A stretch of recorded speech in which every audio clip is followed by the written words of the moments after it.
Hello, today we are going to learn that how to make a 3D Thanksgiving card. Before starting, if you are new to my channel, please like my video and subscribe my channel. So we will be needing colored stock paper, pencil, scissors, ruler, craft glue, craft foam board and drawing compass. To get started with this card, you are going to pick out 4 colors for the 4 layers of your card. Arrange the layers in the order that you like for the final card. You want all of the layer to be shaped like a square and of course the same size. Now make some colorful leaves and some customized design for your 3D card. Time to assemble.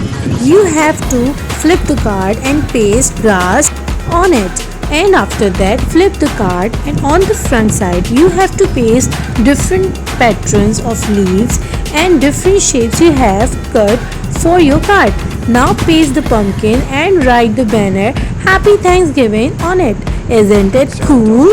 If you like my video, don't forget to subscribe my channel and like my video.